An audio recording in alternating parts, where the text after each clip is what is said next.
ایسی قوم اور ایسی امت اور ایسا انتخاب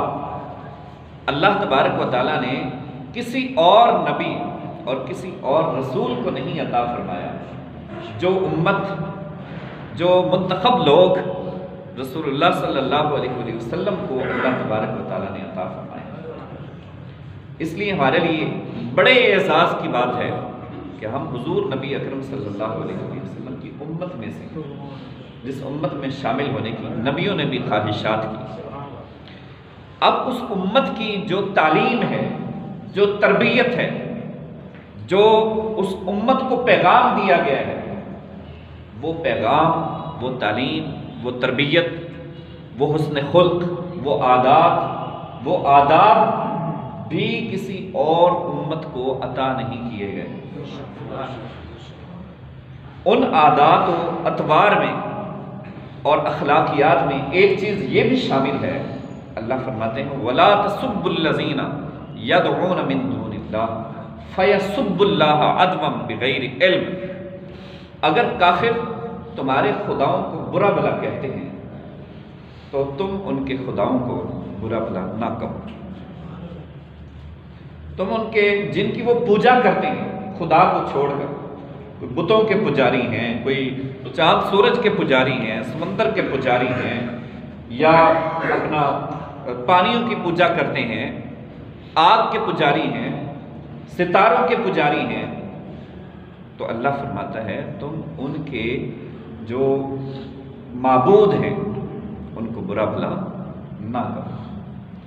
یہاں ٹرانسلیشن کچھ لوگ کرتے ہیں جو ان کے جھوٹے معبود ہیں ان کو برا بھلا نہ کرو، تو اللہ نے یہی تو اللہ فرما رہا ہے ان کو برا بھلا نہ کہو، ان کو برا بھلا نہ کہو، ان کو کچھ کہنے کی ضرورت ہی نہیں، اس لیے کہ اگر تم انہیں برا بھلا کہو گے تو وہ تمہارے خدا اور تمہارے رسول کو برا بھلا کہیں گے۔ اس لیے اسلام نے یہ تعلیم دی ہے وَلَا تَسُبُّوا الَّذِينَ يَدْعُونَ مِن دُونِ اللَّهِ، جو لوگ خدا کو چھوڑ کر اور چیزوں کے پجاری ہیں، تم ان کے جو معبود انہوں نے بنا رکھے ہیں ان کو بھی برا بھلا مت کہو، ان کو گالی نہ دو، اس لیے کہ فَيَسُبُّوا اللَّهَ عَدْوًا بِغَيْرِ عِلْمٍ، نادانی کی کیفیت میں اگر تم انہیں گالی دو گے تو وہ تمہارے خدا اور رسول کو گالی دیں گے۔ تو اس سے اللہ تبارک و تعالیٰ نے دو ٹوک منع کر دیا۔ اب ہمیں کیا کرنا ہے؟ فرمایا لا نفرق بین احد منہ، امت محمدیہ علی صاحب علیہ السلام کے لیے حکم یہ ہے کہ تم لوگ کسی نبی اور کسی رسول میں فرق نہیں کر سکتے۔ ہم لوگوں نے حضرت موسیٰ علیہ السلام کو بھی ماننا، حضرت آدم علیہ السلام سے لے کر حضرت عیسیٰ روح اللہ تک سارے کے سارے نبیوں پر ہم ایمان لاتے ہیں، ان پر جتنی کتابیں نازل ہوئی ان ساری کتابوں پر ہم ایمان لاتے ہیں، اس میں کسی قسم کے شک و شبہ کی گنجائش نہیں ہے۔ وہ سارے کے سارے نبی برحق تھے، سارے رسول برحق تھے، ان پر نازل ہونے والی تورات، زبور، انجیل کتابیں ساری کی ساری برحق تھی۔ اس میں اگر ہم رتی برابر بھی فرق کرتے ہیں تو دائرہ اسلام سے ہم خارج ہو جاتے ہیں۔ اسلام کی تعلیم دیکھیے کتنی وسیع تعلیم ہے اور کتنی بڑی تعلیم ہے اسلام کی۔ اسلام مجھے اور آپ کو ایجوکیٹ کرتا ہے اور اس انداز سے ایجوکیٹ کرتا ہے کہ یا ایھا الذین آمنوا، اے ایمان والو، اے مومنو، لا تکونوا کالذین آذوا موسیٰ، تم ان لوگوں کی طرح نہ ہو جاؤ جنہوں نے حضرت موسیٰ علیہ السلام کو تکلیف دی۔ تو حضرت موسیٰ علیہ السلام کو تکلیف دینے والے جو لوگ تھے کہ تم ان کے نقش قدم پر چل کر اپنے نبی کو تکلیف نہ دو، ایک تو اس کا مطلب یہ ہے۔ دوسری بات یہ ہے کہ دیگر انبیاء کرام اور ان پر نازل ہونے والی کتابوں کے متعلق تم کسی قسم کی حرزہ سرائی نہیں کر سکتے۔ یہودی اور عیسائی اگر ہمارے نبی صلی اللہ علیہ وسلم کی شان میں گستاخی کرتے ہیں، آپ صلی اللہ علیہ وسلم کے اگر خاکے بناتے ہیں، یا آپ صلی اللہ علیہ وسلم کے صحاب کی شان میں گستاخی کرتے ہیں تو ہم ان کی مخالفت میں، ہم ان یہود و نصارہ کی مخالفت میں جن نبیوں کو وہ مانتے ہیں اور جن کتابوں کو وہ فالو کرتے ہیں، ہم نہ ان نبیوں کو برا بھلا کہہ سکتے ہیں، نہ ان پر نازل ہونے والی کتابوں کو ہم برا بھلا کہہ سکتے ہیں۔ ہم یہ نہیں کہہ سکتے کہ حضرت موسیٰ علیہ السلام سچے نبی نہیں تھے، ہم یہ نہیں کہہ سکتے کہ حضرت عیسیٰ علیہ السلام سچے نبی اللہ کے نہیں تھے۔ ہم حضرت موسیٰ علیہ السلام کی عزت اور حرمت کے بھی قائل ہیں، ہم حضرت داؤد علیہ السلام کی عزت اور حرمت کے بھی قائل ہیں، ہم تورات، زبور اور انجیل کے بھی قائل ہیں اور ان پر ایمان رکھتے ہیں کہ وہ کتابیں برحق تھیں، گو ان کے احکامات پر عمل کرنا ہمارے لیے ضروری نہیں ہے۔ ہم تورات کے ماننے والے، تورات کے احکامات پر عمل کرنے والے نہیں ہیں، ہم زبور کی شریعت کو ماننے والے یا حضرت موسیٰ علیہ السلام یا حضرت عیسیٰ علیہ السلام کی شریعت کو ماننے والے ہم نہیں ہیں۔ ہم شریعت کو فالو کرتے ہیں، رسول اللہ صلی اللہ علیہ وسلم، حضرت محمد الرسول اللہ صلی اللہ علیہ وسلم کی، لیکن اس کے باوجود ان کی عزت اور ان کی حرمت ہمارے سینوں میں گامزن ہے، اور اس کے متعلق رتی برابر بھی فرق کرنے والا انسان دائرہ اسلام سے خارج ہو جاتا ہے۔ اس لیے فرمایا کہ لا نفرق بین احد منہم، تم ان کے درمیان رتی برابر بھی نبی اور رسول ہونے میں فرق نہیں کر سکتے۔ تلک الرسل فضلنا بعضهم علی بعض، ہم نے بعض کو بعض پر فضیلتیں دے کر بھیجا، کسی کو نجی اللہ بنایا، کسی کو صفی اللہ بنایا، کسی کو ذبیح اللہ بنایا، کسی کو کلیم اللہ بنایا، کسی کو روح اللہ بنایا، یکے بعد دیگرے ان کو ایک دوسرے پر فضیلتیں دے کر میں ان کو مبعوث کرتا رہا۔ رہی بات کہ جب والی کائنات صلی اللہ علیہ وسلم کی باری آتی ہے، جہاں نبی آخر الزمان صلی اللہ علیہ وسلم کی بارگاہ کا ادب آتا ہے، ہم بے ادبی تو کسی اور نبی کی بھی نہیں کر سکتے، ہم بے ادبی تو کسی اور کتاب کی بھی نہیں کر سکتے، چاہے جائے کہ ہم رسول اللہ صلی اللہ علیہ وسلم کی بارگاہ میں کسی قسم کے بے ادبی پر مشتمل الفاظ کہیں یا ان کو برداشت کر سکیں تو پھر ہمارا ایمان نہیں ہے، ہمارے سینے میں وہ ایمان کا شرارہ باقی نہیں رہے گا۔ اس کے متعلق اللہ کی کیا رائے ہے سن لیجیے۔ فرمایا یا ایھا الذین آمنوا، اے ایمان والو، لا ترفعوا اصواتکم فوق صوت النبی، جب میرے محبوب کی بارگاہ میں آؤ تو خبردار اپنی آواز کو بھی بلند نہیں کرنا، تمہاری آواز میرے محبوب کی آواز سے اونچی نہیں ہونی چاہیے۔ لا ترفعوا اصواتکم فوق صوت النبی ولا تجہروا لہ بالقول، اور نہ ہی تم ان کو ایسے پکارو جیسے تم ایک دوسرے کو پکارتے ہو، ایک دوسرے کا نام لے کر جیسے پکارتے ہو، ابراہیم، اسد، فلاں فلاں، جیسے ایک دوسرے کا نام لے کر پکارتے ہو، وہاں نام لے کر نہیں پکارتے۔ یہ نہیں کہنا کہ اے محمد، کہنا ہے یا رسول اللہ، یا حبیب اللہ، یا ایھا المزمل، اے چادر اوڑھ کر لیٹنے والے، یا ایھا المدثر، یاسین، طٰہٰ، اے میرے سرتاج، اے میری ساری کائنات، اے میرے دکھوں کے مداوا، اے یتیموں کے والی، اے غریبوں کی ہمنوا، یا حبیب اللہ، یا سید المرسلین، یا خاتم النبیین، یا محبوب رب العرش الکریم۔ وہاں پر یہ الفاظ نہیں بولنے جیسے ایک دوسرے کو بلاتے ہو، وہاں پر ادب پر مشتمل الفاظ بولنے ہیں۔ خبردار ولا تجہروا لہ بالقول، ایسے مت بلاؤ جیسے ایک دوسرے کو بلاتے ہو، کجہر بعضکم لبعض، اگر تم ایسا کرو گے ان تحبط اعمالکم، تمہاری زندگی بھر کے اعمال ضائع کر دیے جائیں گے، وانتم لا تشعرون، اور تمہیں شعور بھی نہیں ہوگا۔ کسی شاعر نے بڑے خوبصورت الفاظ میں اس کی ٹرانسلیشن کی ہے کہ باب جبریل سے گزرتے ہوئے، وہ کہتے ہیں کہ روضہ رسول پر حاضری ہوئی، باب جبریل سے گزرتے ہوئے جبرائیل کو کہتے ہوئے یوں پایا گیا، باب جبریل سے گزرتے ہوئے، یہ اس کا تخیل ہے، یہ اس کا تصور ہے شاعر کا، لیکن اس نے اپنے اس تصور کے اندر قرآن کو ٹرانسلیٹ کیا ہے۔ باب جبریل سے گزرتے ہوئے جبرائیل کو کہتے ہوئے یوں پایا گیا، خبردار اپنی پلکوں سے در یار پہ دستک دینا، اپنی پلکوں سے در یار پہ دستک دینا،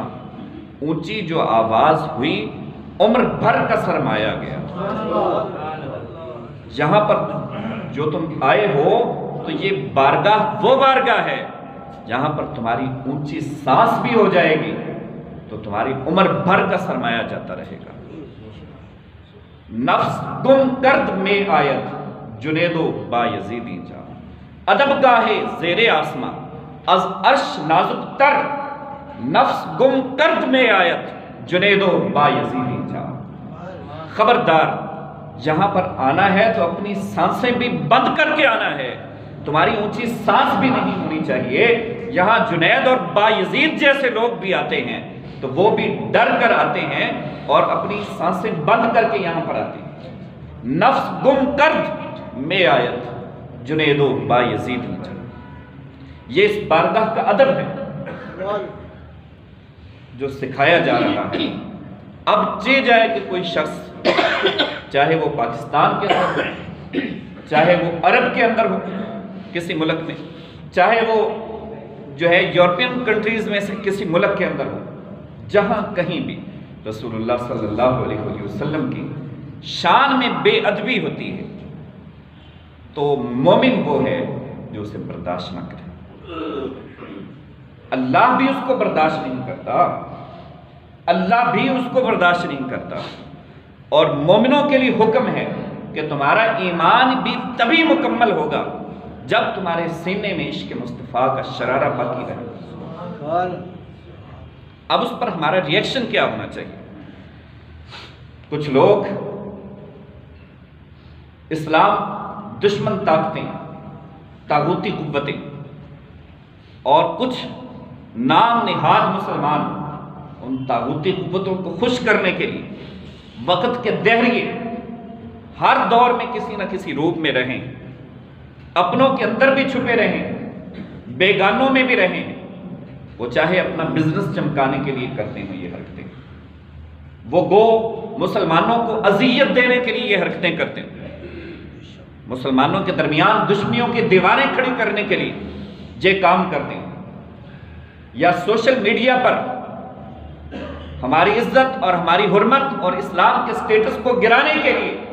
گو وہ یہ حرکات و سکنات سر انجام دیتے ہیں۔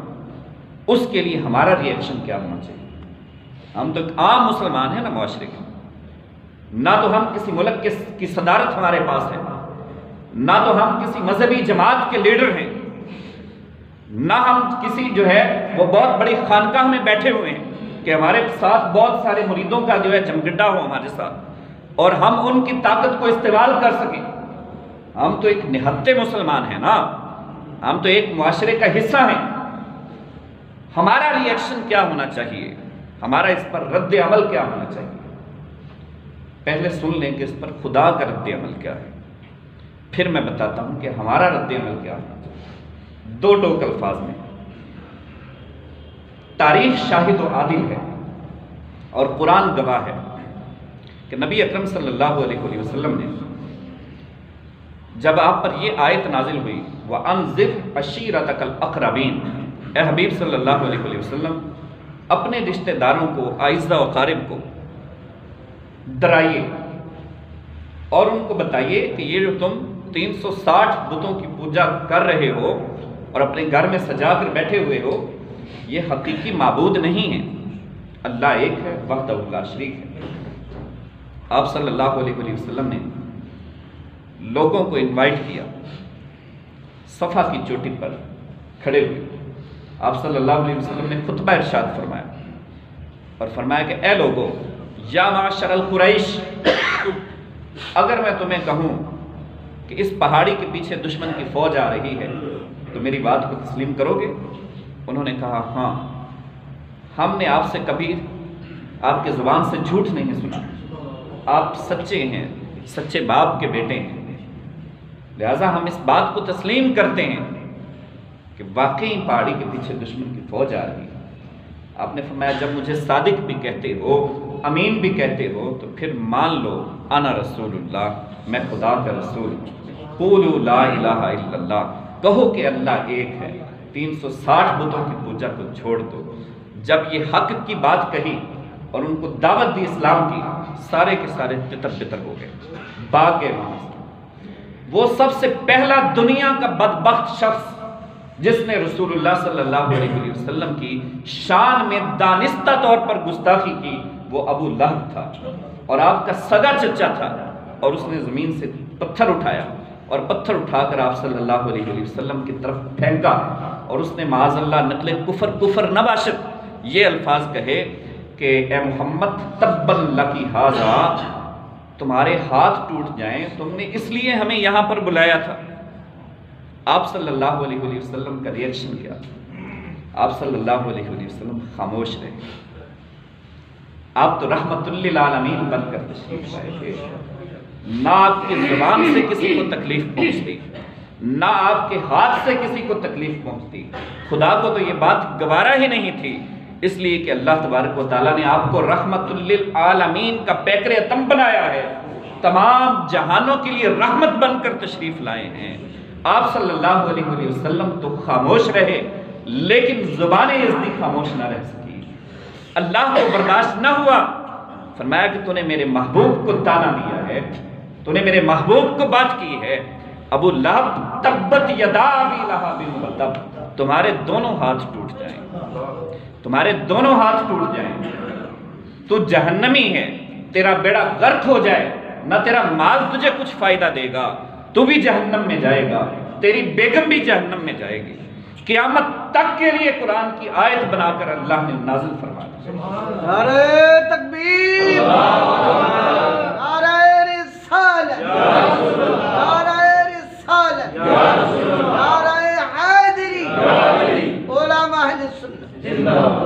وَأَنذِرْ عَشِيرَتَكَ الْأَقْرَبِينَ، اپنے اعزہ و اقارب کو ڈرائیے اللہ کے عذاب سے۔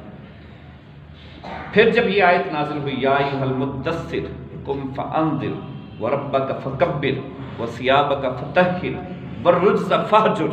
اللہ کے عذاب سے سب لوگوں کو ڈرائیے۔ پہلے کہا خاندان والوں کو ڈرائیے، اب حکم ہوا سارے لوگوں کو، مومنین کو اور سب لوگوں کو اللہ کے عذاب سے ڈرائیے۔ تو آپ صلی اللہ علیہ وسلم کی دعوت جب عام ہونا شروع ہو گئی تو کچھ لوگوں نے زبانیں تان دراز کی، اور آپ صلی اللہ علیہ وسلم ایک جگہ سے گزر رہے تھے تو کفار و مشرکین کا ایک گروہ مجمع وہ آپ صلی اللہ علیہ وسلم کا مذاق اڑانے لگا، استہزاء کرنے لگا۔ جب انہوں نے استہزاء کیا تو آپ پھر وہاں پر خاموش تھے، لیکن اللہ نے فرمایا انا کفیناک المستہزئین، اے میرے حبیب آپ پریشان مت ہو، وَاصْبِرْ فَإِنَّكَ بِأَعْيُنِنَا، لوگوں کے تانے سن کر، لوگوں کی باتیں سن کر اے میرے محبوب پریشان نہ ہوا کر، وَاصْبِرْ تو صبر کر لیا کر، لوگوں کی باتیں سن کر اور لوگوں کی تکلیفوں کو برداشت کر کے میرے حبیب تو صبر کر لیا کر، فَإِنَّكَ بِأَعْيُنِنَا، تو ہر وقت میری نگاہوں کے سامنے بستا ہے، میری نگاہیں تیرا تعاقب کرتی ہیں، میرے حبیب تو جہاں جہاں جاتا ہے وہاں پر رب ذوالجلال کی نگاہیں ہوتی ہیں۔ وَاصْبِرْ فَإِنَّكَ بِأَعْيُنِنَا، آپ تو خاموش رہے لیکن اللہ کی ذات خاموش نہیں رہی، زبان عزتی حرکت میں آتی ہے۔ اِنَّا كَفَيْنَاكَ الْمُسْتَهْزِئِينَ، یہ جو استہزاء کرنے والے ہیں، یہ جو مذاق اڑانے والے ہیں، میرے حبیب آپ گھبرائے مت، میں ان کو دیکھ لیتا ہوں، میں ان کا علاج کرتا ہوں۔ ان دا فورتھ ٹائم جبرائیل کو بھیجا،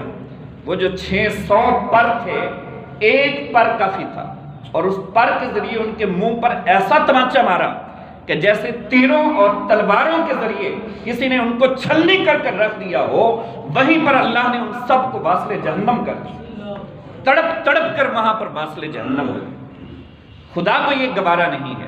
کہ کوئی رسول اللہ صلی اللہ علیہ وسلم کی شان میں گستاخی کرے، اور آپ صلی اللہ علیہ وسلم کا ذاتی طور پر ریئیکشن دیکھیں کیا ہے۔ آپ صلی اللہ علیہ وسلم کا رد عمل کیا تھا؟ کعبۃ اللہ میں آپ کا گستاخ، جو آپ کی شان میں گستاخی کرنے والا شخص جس نے کی تھی، تو وہ کعبہ کے غلاف میں چھپا ہوا تھا، تو ایک صحابی نے اس کو وہاں سے نکال کر واصل جہنم کر دیا۔ تو آپ صلی اللہ علیہ وسلم نے فرمایا کہ جو میری شان میں گستاخی کرتا ہے تو اس کو کعبۃ اللہ بھی پناہ نہیں دیتا، اس کو تو اللہ کا گھر بھی پناہ نہیں دیتا، وہ بے شک خدا کے گھر میں جا کر چھپ جائے۔ بے شک آپ صلی اللہ علیہ وسلم ساری کائنات کے لیے رحمت بن کر تشریف لائیں، اور مجھے اور آپ کو جو تعلیم دی ہے وہ تعلیم یہ ہے کہ جب مکہ فتح ہوا، فتح مکہ کے موقع پر ابو سفیان جو ابھی راتوں رات اسلام کی طاقت دے کر اور مسلمان کا لشکر دے کر رات کے پچھلے پہر اس نے ارادہ کر لیا کہ اب مسلمان ہی ہو جانا چاہیے، اب اس کے بغیر چارہ نہیں۔ مسلمان ہو گئے، ان کے فیملی کے بہت سارے افراد مسلمان ہو گئے۔ حضرت عباس رضی اللہ تعالیٰ عنہ جو حضور صلی اللہ علیہ وسلم کے چچا جان تھے، انہوں نے عرض کی یا رسول اللہ صلی اللہ علیہ وسلم ان کو کوئی منصب دے دیں، اس پر یہ خوش رہتے ہیں۔ آپ صلی اللہ علیہ وسلم نے فرمایا کہ چلو ان کو بھی ہم منصب دے دیتے ہیں۔ اسلام کا ظرف کم نہیں ہے، اسلام کی وسعت کم نہیں ہے، Islam is a complete code of life, Islam ایک مکمل ضابطۂ حیات ہے۔ اسلام کی وسعت جہاں پر ہماری سوچ ختم ہوتی ہے وہاں سے اسلام کی وسعت شروع ہوتی ہے، وہاں سے اسلام کا دامن جو ہے وہ پھیلنا شروع ہوتا ہے۔ اتنے عروج تک ہمیں اسلام پہنچاتا ہے، دنیا کا کوئی علم، دنیا کی کوئی طاقت ہمیں اس عروج تک نہیں پہنچا سکتی جہاں تک ہمیں اسلام کی تعلیم لے کر جاتی ہے۔ بات آپ کے ذہن میں ہونی چاہیے۔ اسلام ہمیں اتنی ترقیاں عطا کرتا ہے، اسلام ہمیں اتنا عروج عطا کرتا ہے، دنیا کا کوئی مذہب اتنا عروج عطا نہیں کر سکتا۔ تو آپ صلی اللہ علیہ وسلم نے فرمایا کہ آج کا دن لوگوں سن لو، جو کوئی ابو سفیان کے گھر میں داخل ہو جائے اس کے لیے بھی معافی۔ کفار و مشرکین تو ڈرے ہوئے تھے، آج 10 سال کے بعد مسلمان دوبارہ پھر یہاں پر داخل ہوئے ہیں اپنی پوری شان و شوکت کے ساتھ، آج ہماری خیر نہیں ہے، یہ تو گن گن کے بدلے لیں گے، یہ انتقامی کارروائی کریں گے، یہ ہمیں آج چھوڑیں گے نہیں۔ اس لیے اپنی جان بچانے کی غرض سے ہر کوئی کانپ رہا تھا اور تڑپ رہا تھا کہ نہ جانے آج کیا ہونے والا ہے۔ تو رسول اللہ صلی اللہ علیہ وسلم نے فرمایا کہ لوگوں مجھے بتاؤ تم مجھ سے توقع کیا رکھتے ہو؟ کہنے لگے کہ آپ نیک بھائی ہیں اور نیک بھائی کے بیٹے ہیں۔ آپ نے فرمایا اگر تم مجھ سے یہ توقع رکھتے ہو تو میں پھر ایسا ہی ہوں۔ لا تثریب علیکم اليوم، جاؤ آج سب کے لیے عام معافی کا اعلان، کسی پر کوئی پکڑ نہیں ہے، کسی پر کوئی مواخذہ نہیں ہے۔ جو کوئی حرم پاک میں داخل ہو جائے اس کے لیے بھی معافی، جو کوئی ابو سفیان کے گھر میں داخل ہو جائے اس کے لیے بھی معافی، جو کوئی مسلمانوں کے ڈروب اور مسلمانوں کے دبدبے کو دیکھ کر اپنے گھر کی کنڈی لگا لے ڈر جائے اس کے لیے بھی معافی، عام معافی کا اعلان کر دیا آپ صلی اللہ علیہ وسلم۔ تو یہ رسول اللہ صلی اللہ علیہ وسلم آج جو ایک بدلہ لے سکتے تھے، تو اسلام میں کراہت نہیں ہے، اسلام میں جبر نہیں ہے، اسلام جبر کا دین نہیں ہے، اسلام تو نرمی کا دین ہے، اسلام تو اخلاقیات کا پیکر بناتا ہے، سر سے لے کر پاؤں تک ہمارے اندر نرمی پیدا کرتا ہے۔ لیکن یہ بات یاد رکھیں، یہ نرمی اس وقت ہے کہ جب مسلمان مکہ فتح کر لیتے ہیں، جب مسلمان مکہ فتح کر لیتے ہیں۔ ہمارے استاد گرامی بڑی خوبصورت اس کی ٹرانسلیشن کیا کرتے ہوتے تھے کہ یہ نرمی اس وقت ہوتی ہے کہ جب بلال کعبے کی چھت پہ چڑھ جائے۔